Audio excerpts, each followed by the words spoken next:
नमस्कार मित्रों, आज मैं मूविंग एवरेज के बेस पे कैसे ट्रेड लिया जाता है इस विषय में आपको जानकारी दूंगा। आज मैं डिफरेंट टाइप के मूविंग एवरेज एक ही चार्ट में लगाऊंगा और उसके बेस पे कैसे ट्रेडिंग की जाती है ये मैं बताऊंगा। तो अब आप देखिए, मैं एक के बाद एक मूविंग एवरेज लगा रहा हूं। एमए यानी moving average, simple moving average, और ईएमए एक्सपोनेंशियल मूविंग एवरेज, दोनों ही मैं लगाऊंगा। तो पहले मैं मूविंग एवरेज लगा रहा हूं। ये moving average 10, moving average 20, moving average 30, moving average 44, moving average 100, moving average EMA 10, EMA 20, EMA 30, EMA 50 और EMA 100, EMA 200 और MA 200। यानी इतने सारे मूविंग एवरेज लगा दिए हैं। आपको लग रहा होगा बड़ा कॉम्प्लिकेशंस आ गया है। आपको ये देखना है कि कैंडल किस मूविंग एवरेज को क्रॉस कर रही है और नेक्स्ट मूविंग एवरेज की लाइन कहाँ मिल रही है। अब आपको पहले तो आप कोशिश ये करिए कि जहाँ पे सारी मूविंग एवरेज लाइन मिल रही हैं वहाँ से आप ट्रेड को ट्रेस करने की कोशिश कीजिए। अब देखिए यहाँ पे क्या है कि आप देखिए मैक्सिमम ट्रेड या आपकी जो मूविंग एवरेज सारे यहाँ पे मिल रहे हैं। माउस को देखिएगा, इस जोन में लगभग सारे मूविंग एवरेज इतने सारे जो लगाए हैं यहाँ पे मिल रहे हैं। अब इसके बाद इस कैंडल ने, ये रेड कैंडल को देखिए, रेड कैंडल ने जो है इन सारे मूविंग एवरेज को नीचे की तरफ क्रॉस करके क्लोज हुई है। आप देख रहे हैं सारे मूविंग एवरेज के साथ में यहाँ पे सारे क्लोजिंग बेस पे हैं। तो इस कैंडल ने, थोड़ा बड़ा कर देते हैं, ये देखिए, इस कैंडल ने जितनी भी मूविंग एवरेज की मैंने लाइन ड्रॉ की है उसके नीचे ये क्लोजिंग आई। इसका मतलब सारे मूविंग एवरेज को इसने क्रॉस किया है नीचे की तरफ। अब हमको ट्रेड कैसे लेना है, क्योंकि इसने नीचे की तरफ क्लोजिंग दी है, तो हमें जो बियरिश ट्रेड लेना है। जैसा कि मैंने पहले भी आपको मूविंग एवरेज के वीडियो में बताया था कि अगर मूविंग एवरेज ग्रीन से क्रॉस होती है ऊपर की तरफ तो हम बुलिश ट्रेड लेते हैं, और अगर नीचे की तरफ क्रॉस होती है रेड कैंडल तो हम बियरिश ट्रेड लेते हैं। तो यहाँ पे देखिए बियरिश ट्रेड के लिए ये सिग्नल मिलता है। अब आपने यहाँ बियरिश सिग्नल यहाँ पे आपने देखा कि ये आया, तो आप एक यहाँ पे लाइन खींच दीजिए, इसका जो लोवेस्ट पॉइंट है, और इसको थोड़ा सा डार्क कर देते हैं। ये रेड लाइन आपकी खींच गई। इसके नीचे आप अपना सेलिंग प्राइस लगा के ट्रेड ले सकते हैं। स्टॉप लॉस आप इस लाइन से, यानी कि जो इसका ओपनिंग या आप कहे जो इसका हाई पॉइंट था, इससे या इसके ठीक एक कैंडल पहले जो हाई पॉइंट था वहां से आप इसको स्टॉप लॉस लगा दीजिए। ठीक है, स्टॉप लॉस आपने ये ऊपर लगा दिया, ट्रेड आपने सेल का लिया है। और अब आप देखिए ये ट्रेड नीचे की तरफ चालू हो गया,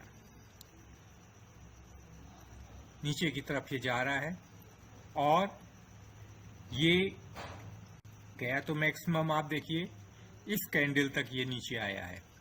अगर इसको हम ये देखते हैं कि कितना ये नीचे कितने परसेंटेज आया है, तो आप इस सेलेक्ट करके यहाँ से आप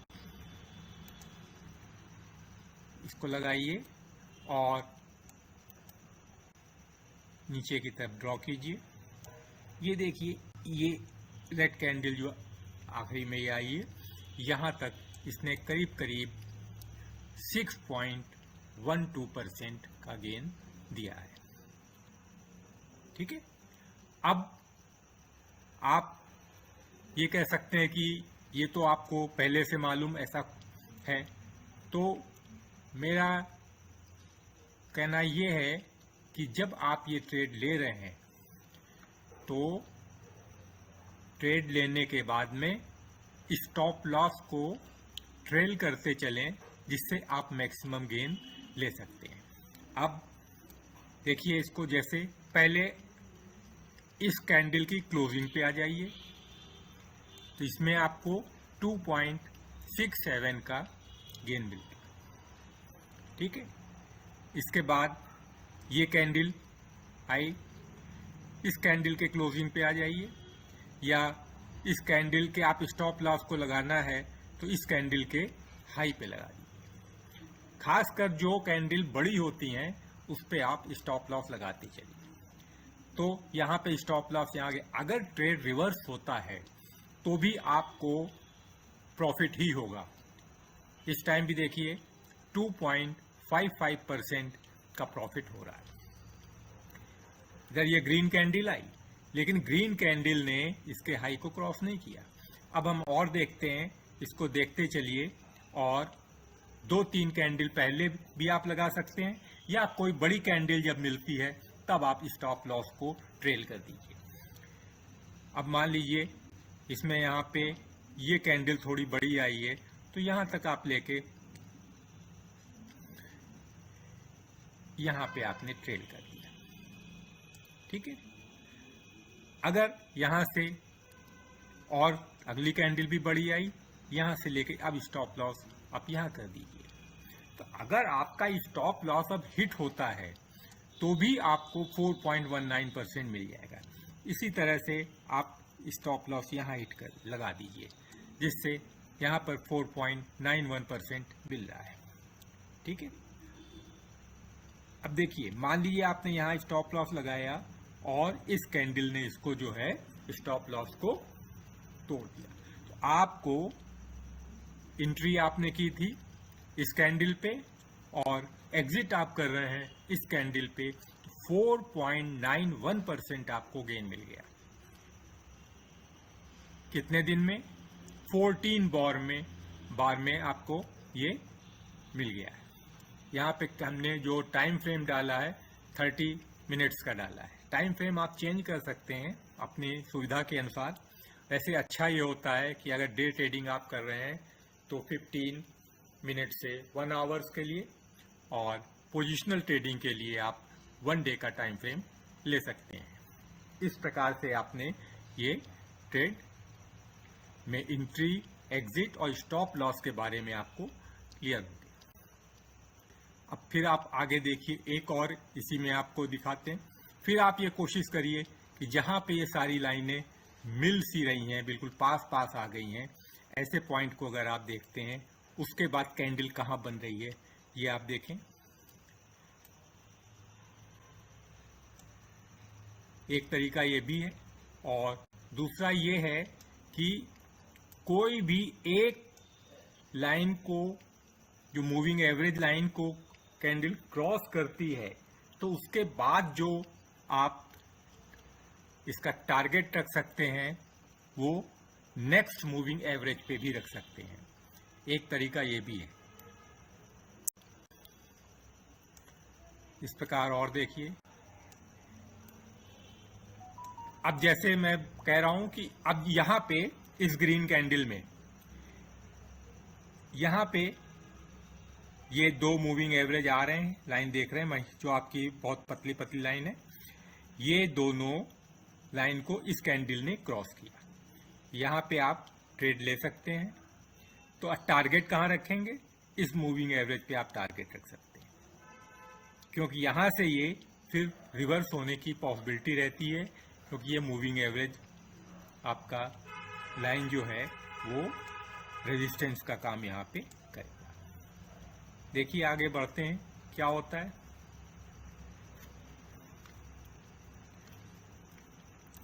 आइए देखिए, यहाँ पे आके देखिए इसने इसको क्रॉस कर दिया। अब आपको ट्रेलिंग स्टॉप लॉस का मैंने पहले भी आपको जैसे बताया है, वैसे ही आप अगर करते चलेंगे तो यहाँ पर भी ट्रेड ले सकते हैं। अब देखिए यहाँ पे आपने ट्रेड लिया, ठीक है, और जहाँ भी बड़ी कैंडल मिलेगी, ये आपका ऐसे चल रहा है, तो ये तो आपका प्राइस जैसे जैसे बढ़ रहा है उसके अकॉर्डिंग आपको आइडिया लग रहा है कि हाँ कहाँ तक जा रहा है। स्टॉप लॉस मुझे कहाँ लगाना था? स्टॉप लॉस आपको जो ग्रीन कैंडल है, जिस कैंडल पे मैंने एंट्री की है, उससे ठीक पहली वाली कैंडल से थोड़ा नीचे ले सकते हैं आप, ठीक है, या सेम कैंडल से भी ले सकते हैं। लेकिन अच्छा ये है कि इनमें से जिस कैंडल में एंट्री की है वो कैंडल, या और जिस कैंडल पे एंट्री करने के पहले की जस्ट कैंडल है, उनमें से जो लो हो उस पे आप स्टॉप लॉस लगा दीजिए। थोड़ा सा नीचे आप लगाएं, वो ज़्यादा बेटर है। बिल्कुल एग्जैक्ट वहाँ ना लगाएं, क्योंकि वहाँ पे ज़्यादातर स्टॉप लॉस हिट होने की पॉसिबिलिटी रहती है। अब जैसे जैसे ये आपका टाइम बढ़ता जाएगा और प्राइस के मूवमेंट होगा, तो आप देखिए धीरे धीरे ये बढ़ रहा है, 1.48% आ गया। ऐसे ही आप धीरे धीरे इसको ऊपर बढ़ाते जाइए और नीचे से स्टॉप लॉस को भी ट्रेल करते चलिए। ये बड़ी कैंडल थी, ठीक है, आप यहाँ पे अप ले आए। स्टॉप लॉस लगाने का हमारा मकसद यहाँ पे ये है कि इन केस अगर ट्रेड रिवर्स हो जाता है तो हमें एग्जिट मिल जाए और हमारा कोई ज़्यादा लॉस ना हो, बल्कि हम ऐसी कंडीशन में भी आ सकते हैं कि ट्रेल करते करते हम प्रॉफिट में भी आ जाएं। अब यहाँ पे जैसे कि बड़ी कैंडल आपको ये मिली इसके बाद, तो यहाँ पे आपने इसके ट्रेल कर दिया। इसके बाद और आप टाइम के साथ देखिए आपका ये बढ़ता जा रहा है, ठीक है, प्राइस बढ़ता जा रहा है, और जैसे जैसे बड़ी कैंडल मिलती जाए आप ट्रेल करते चलिए स्टॉप लॉस को। यहाँ पे आपने किया, इसके बाद यहाँ पे किया। अब देखिए इसमें क्या हुआ, यहाँ पे आपने स्टॉप लॉस ट्रेल किया और इस कैंडल ने स्टॉप लॉस को हिट कर दिया, यानी कि आप यहीं पे एग्जिट हो जाएंगे, आप यहाँ तक नहीं पहुँच पाए। तो आपको स्टॉप लॉस हिट हुआ, लेकिन उसके बाद भी आपको 1.03% यानी 340 का आपको एडवांटेज मिल गया। इस तरह से आप ट्रेड कर सकते हैं। आशा है आपको इतने सारे मूविंग एवरेज के साथ में कैसे काम करना है इसका एक आइडिया लग रहा होगा। और आप देखिए ऊपर जो नेक्स्ट मूविंग एवरेज की लाइन है वो रेजिस्टेंस का काम करती है। आपने ट्रेड लिया, उसके बाद जो नेक्स्ट मूविंग एवरेज की लाइन है उसको आप रेजिस्टेंस मान लीजिए, और उसके नीचे जो लाइन है उसको आप सपोर्ट मान लीजिए। इस तरह से आप ट्रेड को समझ सकते हैं। आशा है आपको हमारे इस वीडियो से ट्रेड लेने में, ट्रेड कैसे लिया जाता है इसका एक आइडिया लग गया होगा, और उम्मीद करते हैं हमारे द्वारा बनाए हुए वीडियो से आप लोगों को कुछ ना कुछ लाभ तो अवश्य हो रहा होगा। प्लीज़ आप वीडियो को शेयर करें, सब्सक्राइब करें और बेल आइकन को प्रेस करें, ताकि अधिक से अधिक लोगों के पास हमारा वीडियो पहुंचे, और बेल आइकन को प्रेस करने से आपके पास जब भी मैं वीडियो बनाता हूं आपको तुरंत मिल जाए। बहुत बहुत धन्यवाद।